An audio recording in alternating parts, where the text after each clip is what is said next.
personal experience about casualisation. And for anyone who wasn't there yesterday, we've uploaded some of the videos of speeches from Conway Hall. If you look at the London Met Twitter feed, you can see some of the YouTube videos there.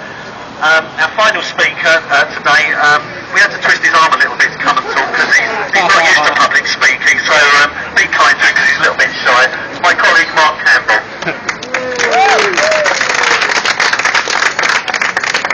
I'll try to be brief. Look, I'm, like Patrick, I'm proud to be London Met. I said this, I said it on the platform yesterday, I am proud to be London Met.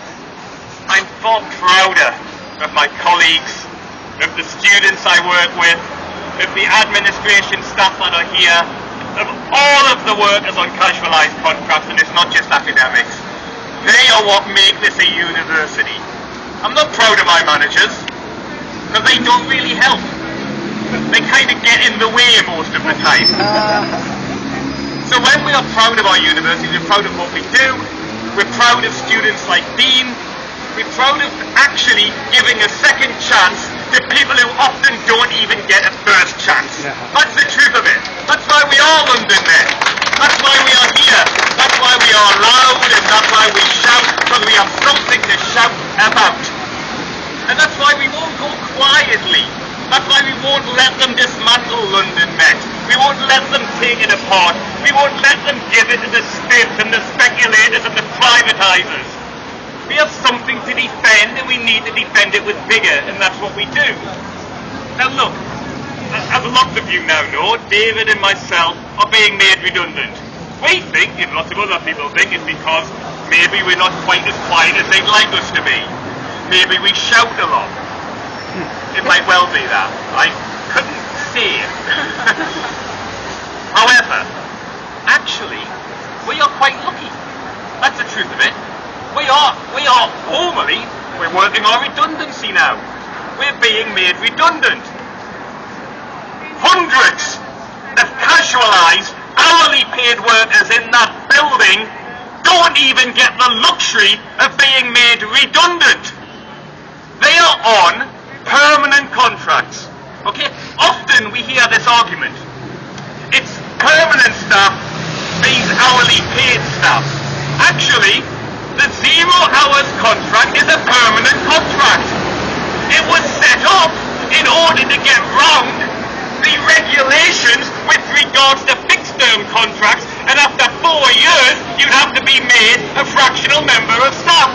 So what they turned round and said, no, you're not fractional, you're actually permanent. The problem is you're going to be permanently exploited. That's what they meant. You don't get any hours.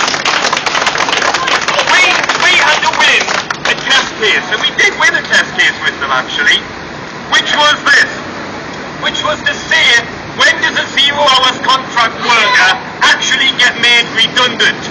What we won is not brilliant. It's better than in most places, but it's not brilliant. This is what the definition of redundancy is for a 0 hours worker. You have had no hours whatsoever for a calendar year. Think about it. You literally have nothing, and you're not even redundant. You have no access to redundancy pay. You could have been here for 10, 15, 20 years, as some of the HPLs in these buildings, and you get nothing. And this is an issue we've always argued it at London Met, because we do believe in a collective, and a collective fights for its weakest first. We've always believed you fight against casualisation. But let's be blunt about it. It's not just we do it because somehow we are nice. We do it because it's an attack on all of us. We do it because actually introducing casualisation into the workplace weakens everybody's conditions.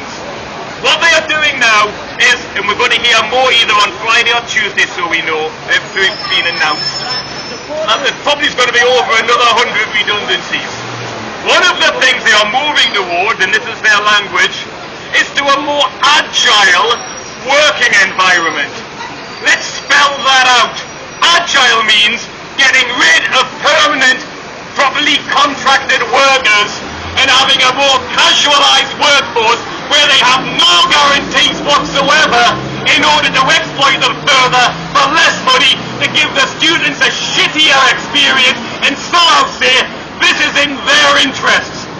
This is what they're doing here, and this is the precursor to the white paper across the entire sector. So that's why we are fighting here. It's not about us, it's about everybody, and that's why I say for one that we should be united with the NUT. And if they come out at the beginning of July's not a great time for higher education.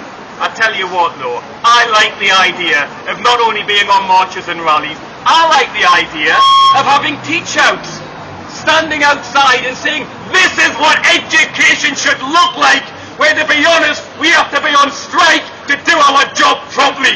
That's the truth of it. So my argument now is, we started, now let's finish in order to win. Thank you.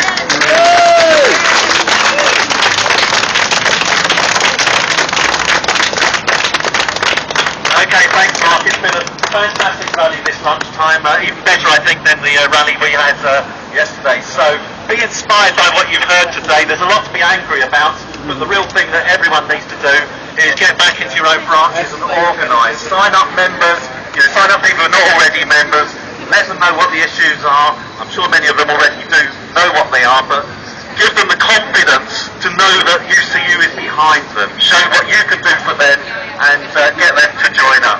Hang on. Yeah, sorry, I never do this with you. The one thing I forgot to mention, we are organising a public meeting in there, and they've already had to give it to us, so we're not letting them take it away. And our public meeting is on, it says London Med, which is on everybody. Job cuts, the HE white paper in the final bit, and resistance. And we'll be having that on Tuesday the 7th of June. We want that meeting to help generalise this whole argument out. We'd like you all to come and to bring your friends. We've got leaflets, we'll be putting them out as well. Alright, thank you. Thanks everyone, and we'll be seeing you soon, no doubt.